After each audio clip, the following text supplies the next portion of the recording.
we're going to go through a more comprehensive view and inventory of the most basic necessities of my medical closet. I have other stuff.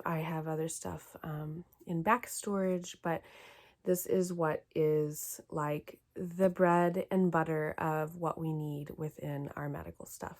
So I have a bright note card and a pen to write down anything that I need. And I'm just going to go through everything. So I have a poison ivy kit. Internally, nettle tea can be helpful. And so I've also got some gauze. And then with this goes witch hazel. So I already wrote that down. If you or somebody that you love is of childbearing age, having a medical kit, especially if they're known for having quick labors like I am, it's great to have it on hand in case of like an emergency for any reason. And then some chucks. We use the chucks also if somebody gets like really sick, can put it in a bed. They just have so many different uses. So I make sure that I have those up front. Make sure that anything that requires batteries, like a blood pressure cuff, gets batteries and gets it checked regularly. But don't forget about your small things too. So we have an oximeter, and so I'm just going to make sure that it works. Let's see. There we go. It works. And that's all we need to know, is that it works and has batteries. Same with the blood pressure cuff. I always make sure that I have the medical journal in there. In our medical journal, it'll give what happened at what time, on what date, the person that it happened to, etc. So we can keep record of anything. So if something is like recurring, then we can see, or just to have a good record in general. I go ahead and keep a lighter with all of my medical stuff. So if I was to just quickly try to sterilize something, or if I just for some reason needed a lighter, it's always good to have one in the medical closet. Similarly, hand warmers and foot warmers. If somebody gets hurt outside whenever it's cold, or if they're showing symptoms of shock, then it's really good to have some a heat source available. I also make sure that if I have any like smaller travel type kits that go in other places around the farm or in the van, that those also get checked. This is like our travel case. Whenever we're not traveling though, I actually use it for homeopathics, and so I check it, but otherwise this slides really nicely underneath our van seats, and it's bright red, which is more of a universal first aid kit color. So it's just really handy to have. We went on a road trip one year and everybody got the flu, and it was really nice to have even just the pared down essentials in our first aid kit. I have different bins, and in the closet behind me, which is our medical closet, there are labels on the wall where each thing goes, so that if somebody is, say, like babysitting our kids and they need something, I can tell them, go to the closet, look for this label, you'll find this, this, this, this, this. Or if my husband, who's less familiar with the closet, is looking for something, he can identify where it would be.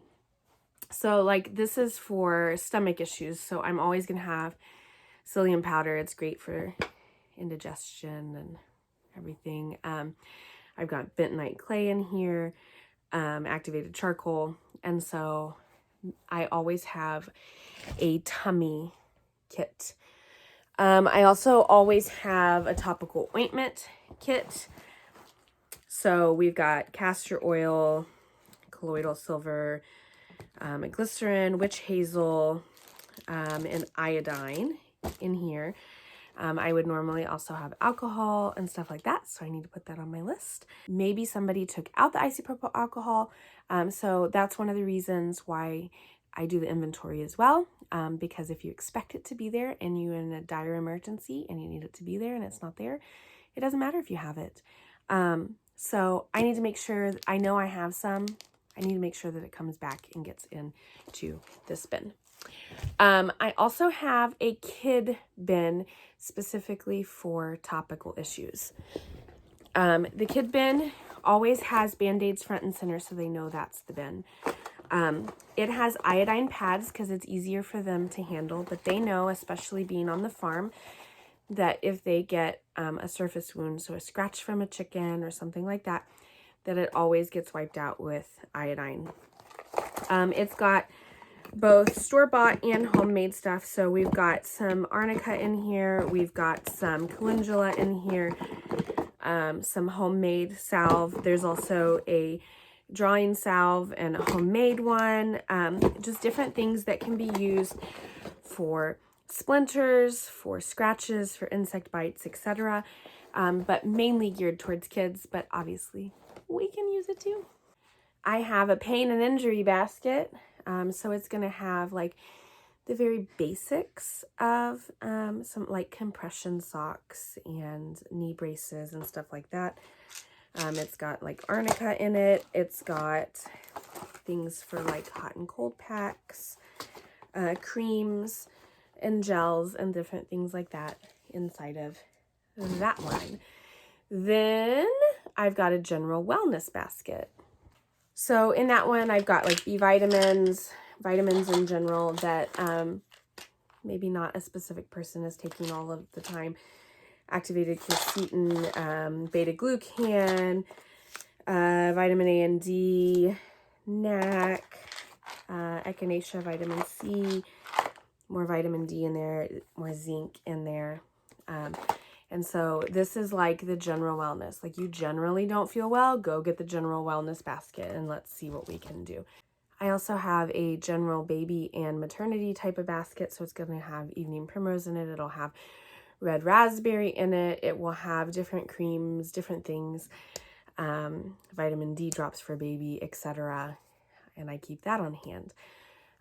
But last but not least, actually probably most important, is our emergency bag. So let's go through the emergency bag. Okay, so here is the emergency bag.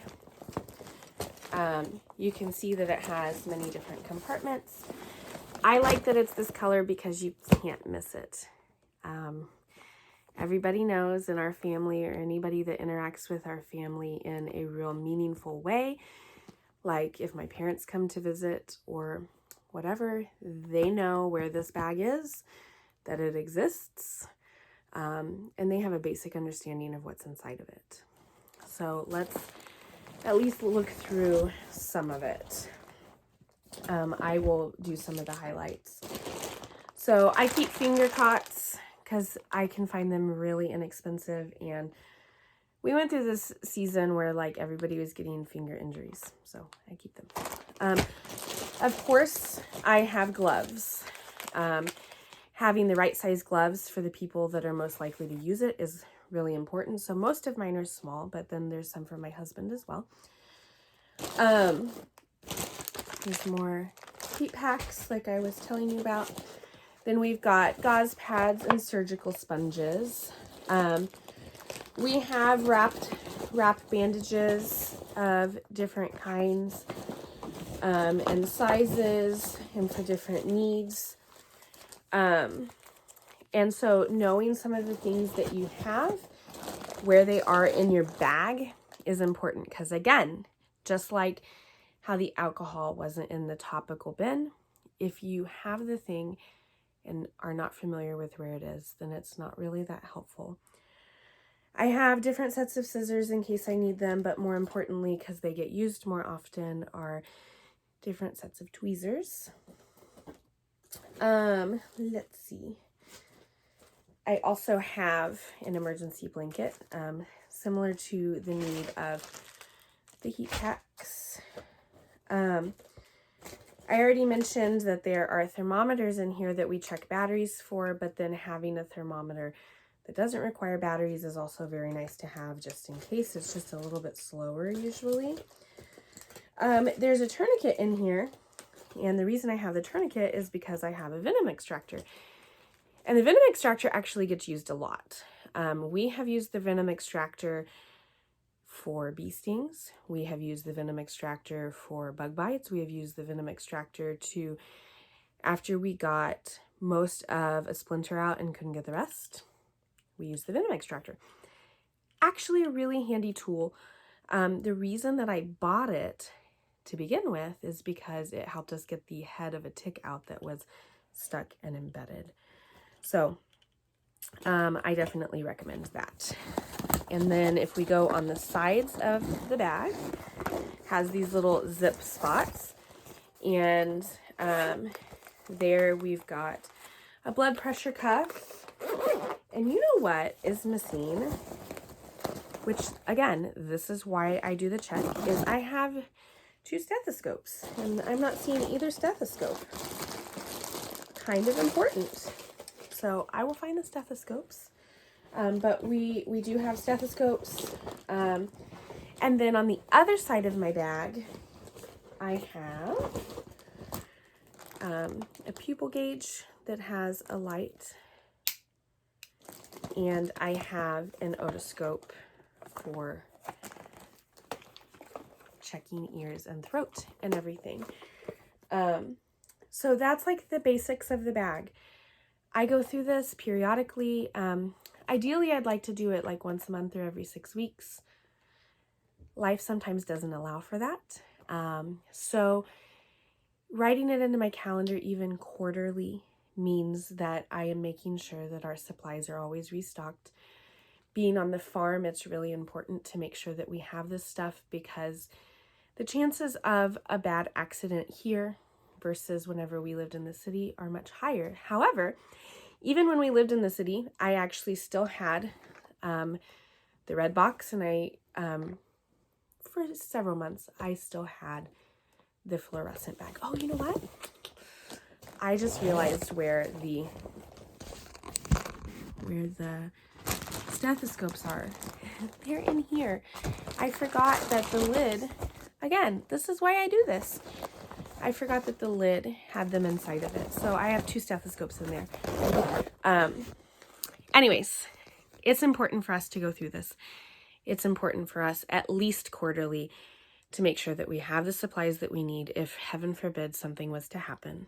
And that we are knowledgeable about where things are, that things get put back, things get restocked, and then going through any medical books that we have. So I have several different herbalism books, and one of the main reasons why I like herbalism more than anything else is because if we're out on the farm or we're out on a hike or whatever, we can more readily identify a plant that can help us in the moment if we don't have everything that we need. And so going through some of that is really helpful.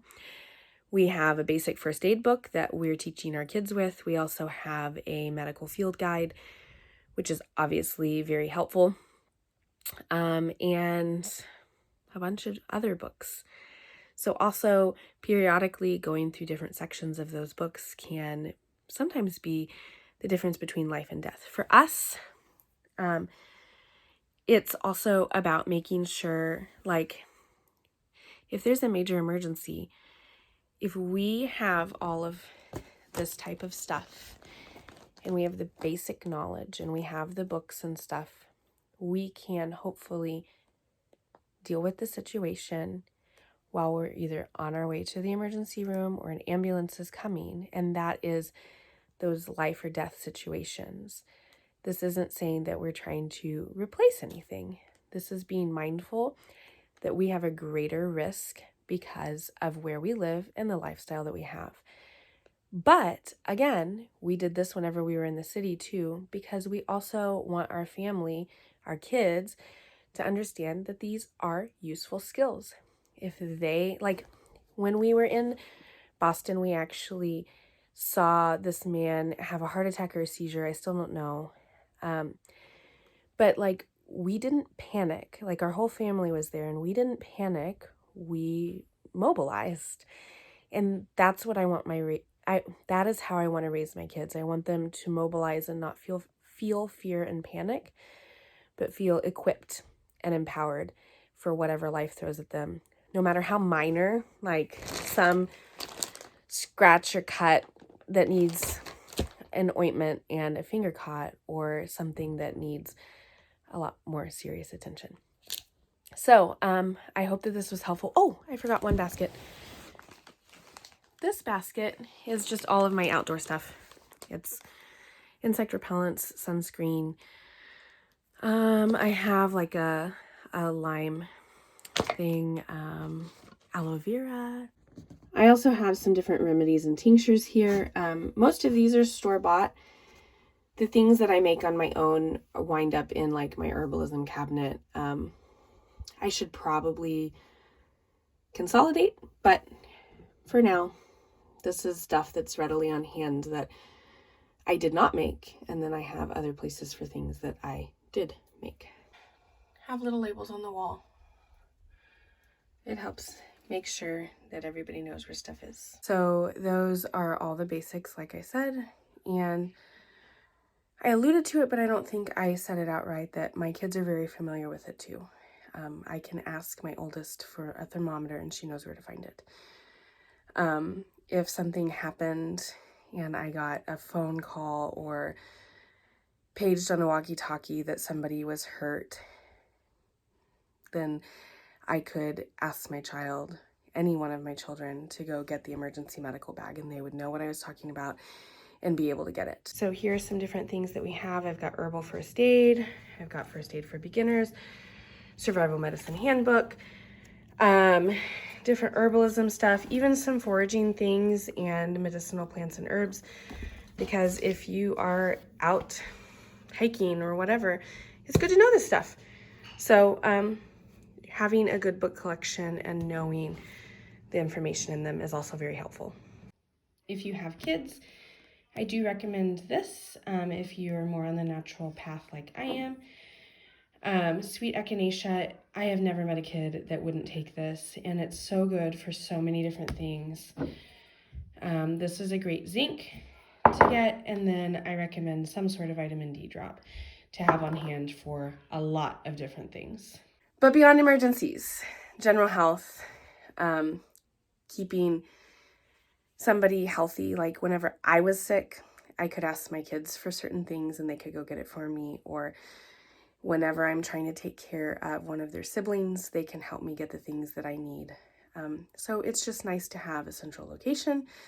It's nice to know that it's always stocked, and it's nice to keep my children familiar with it so that if there is an emergency or there is a sickness, it doesn't make them feel fearful or uncomfortable. So hope this was helpful, and we'll chat next time.